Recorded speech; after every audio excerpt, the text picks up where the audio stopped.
संसद सत्र की कार्यवाही आज हंगामे और शोर शराबे के बीच शुरू हुई। उत्तराखंड में राष्ट्रपति शासन के मुद्दे पर विपक्ष ने हंगामा किया, जिसके कारण राज्यसभा की कार्यवाही कई बार स्थगित करनी पड़ी और अंत में दिन भर के लिए स्थगित हो गई।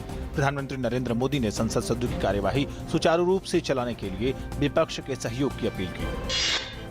केंद्रीय गृह मंत्री राजनाथ सिंह ने उत्तराखंड और अरुणाचल प्रदेश में छाए राजनीतिक संकट पर लोकसभा में कहा कि ये कांग्रेस के आंतरिक कलह की वजह से हुआ है। इस बीच केंद्रीय संसदीय कार्य मंत्री एम वेंकैया नायडू ने कहा कि उत्तराखंड मामले पर कांग्रेस के स्टैंड से वो हैरान हैं। उन्होंने कहा कि कांग्रेस ने 91 बार राष्ट्रपति शासन लगाया और चुनी हुई सरकारें गिराईं।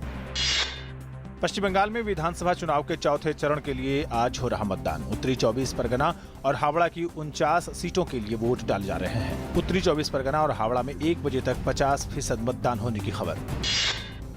उत्तराखंड हाईकोर्ट में कांग्रेस के 9 बागी विधायकों की सदस्यता रद्द किए जाने के खिलाफ दायर याचिका पर सुनवाई जारी। राज्य में राष्ट्रपति शासन पर सुप्रीम कोर्ट बुधवार को करेगा सुनवाई।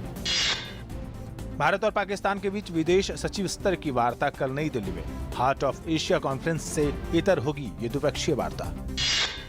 हाल के दिनों में दुनिया भर में आतंकी हमलों और प्राकृतिक आपदाओं में मारे गए सैकड़ों लोगों को आज संसद में श्रद्धांजलि दी गई। केरल के मंदिर में हुए हादसे, कोलकाता में निर्माणाधीन फ्लाईओवर ढहने, अरुणाचल प्रदेश में भूस्खलन, उड़ीसा में बस दुर्घटना और छत्तीसगढ़ में सीआरपीएफ के जवानों की हत्या को लेकर श्रद्धांजलि व्यक्त की गई। इशरत जहां मामले पर केंद्रीय गृह राज्य मंत्री किरण रिजिजू ने बोलते हुए कहा कि राष्ट्रीय सुरक्षा के साथ किसी प्रकार का समझौता नहीं किया जाएगा। भारत ने चीन के दूध, दुग्ध उत्पादों और कुछ मोबाइल फोन समेत कुछ उत्पादों के आयात पर प्रतिबंध लगा दिया है, क्योंकि उन्हें निम्न स्तरीय या सुरक्षा मानकों का पालन नहीं करते पाया गया। वाणिज्य मंत्री निर्मला सीतारमण ने कहा कि चीन से आयात होने वाले कुछ मोबाइल फोन तय मानकों के अनुसार नहीं थे और उनमें IMEI नंबर नहीं है, इस वजह से उन्हें बैन किया गया है।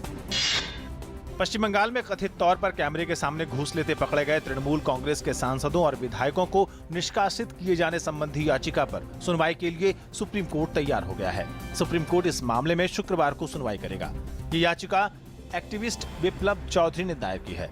इस याचिका के जरिए टीएमसी के सांसदों और विधायकों को निष्कासित करने की मांग की गई है।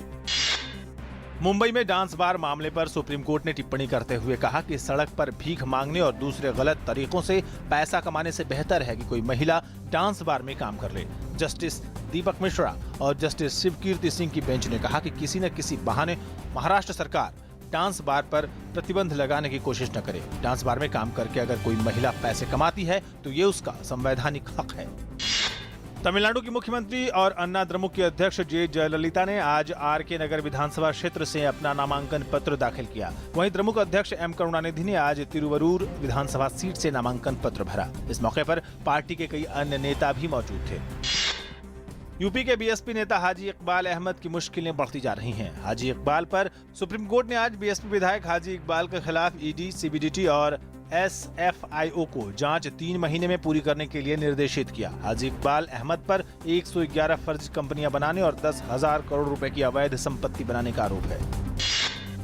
देश भर में प्रचंड गर्मी कहर बरपा रही है। कुछ राज्यों में तापमान लगातार बढ़ता जा रहा है। उड़ीसा के तीतलागढ़ इलाके में तापमान 48 डिग्री पार कर गया है। तीतलागढ़ में पिछले काफी दिनों से तापमान में लगातार बढ़ोतरी दर्ज की जा रही है। उधर पश्चिम बंगाल के बांकुरा जिले में भी तापमान 40 से 43 डिग्री सेल्सियस के बीच चल रहा है। वहीं केरल में इन दिनों गर्मी ने आम जनजीवन को प्रभावित कर रखा है। पारा करीब 40 डिग्री सेल्सियस के ऊपर है। कोझिकोड, पलक्कड़ और कन्नूर में भी पारा 40 के आसपास बना हुआ है। जहां देश भर में एक तरफ गर्मी कहर बरपा कर रही है, वहीं असम और अरुणाचल में बारिश ने लोगों की मुश्किलें बढ़ा दी हैं। असम में बाढ़ से 48,000 से ज्यादा लोग प्रभावित हुए हैं। डिब्रूगढ़ जिले में कल एक व्यक्ति की मौत बाढ़ में बहने से हो गई। डिब्रूगढ़, तिनसुकिया और शिवसागर जिले के ऊंचाई वाले स्थानों में करीब 3,000 लोग शरण लिए हुए हैं। बाढ़ प्रभावित कई क्षेत्रों में सड़क संपर्क बुरी तरह प्रभावित हुआ है। राज्य में कई नदियों का जलस्तर लगातार बढ़ रहा है। भारतीय नौकायन खिलाड़ी दत्तू भोकानल ने 2016 फिशा एशियाई और ओशियाना ओलंपिक क्वालिफिकेशन टूर्नामेंट में पुरुषों की एकल स्कल स्पर्धा में रजत पदक जीतकर रियो ओलंपिक के लिए किया क्वालिफाई।